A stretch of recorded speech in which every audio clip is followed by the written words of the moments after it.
Olá, alunos do segundo ano, que é o professor Leandro. Espero que esteja tudo bem com vocês.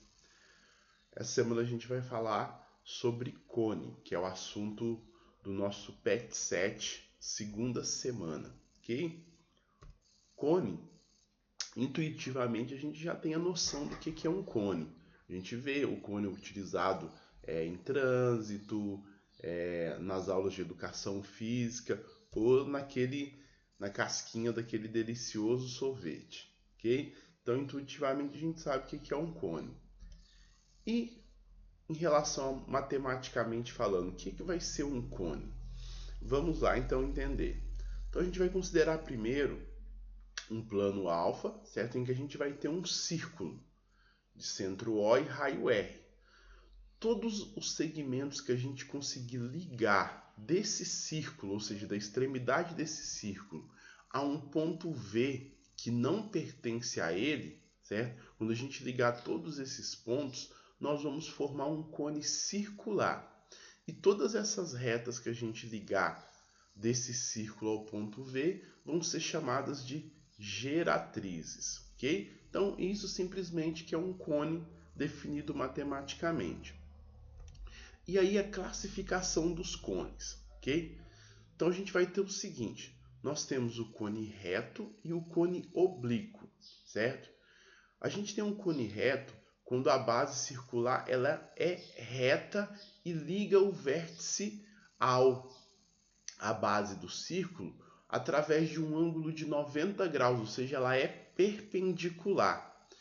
E oblíquo quando não é perpendicular, ou seja, quando o encontro do eixo que traçado com o vértice em relação à base não forma um ângulo de 90 graus.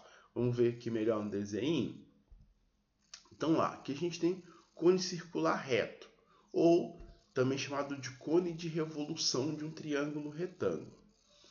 Então aqui a gente tem a base circular, o eixo passando pelo vértice, e note aqui, quando a gente liga o vértice com a base, ele forma um ângulo reto, certo? Ou seja, um ângulo de 90 graus.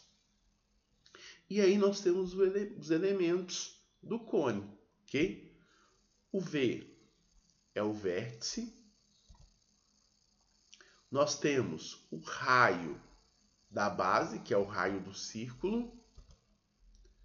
A altura, certo? Que é a distância do vértice até a base circular.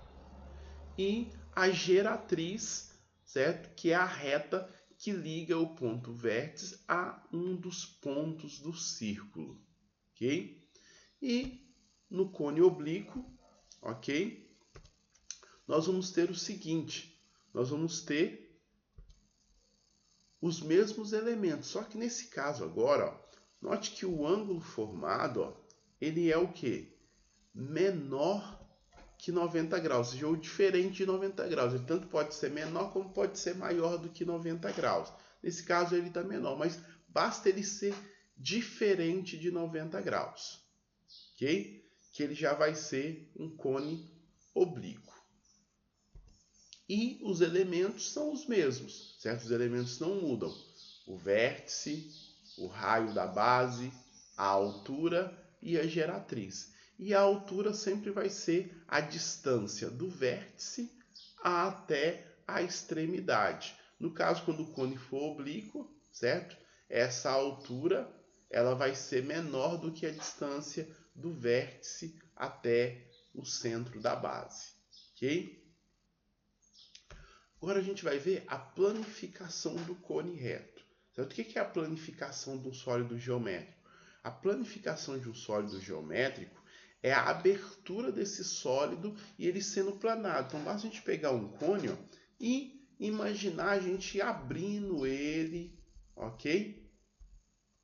E aí a gente vai ter a sua planificação, ok? Então note que a planificação do cone reto, a gente vai ter aqui um triângulo formado por uma reta circular e a circunferência que é a base. Então aqui a parte lateral do cone e aqui a base do cone, ok? Por hoje é só, pessoal. Qualquer dúvida estou à disposição.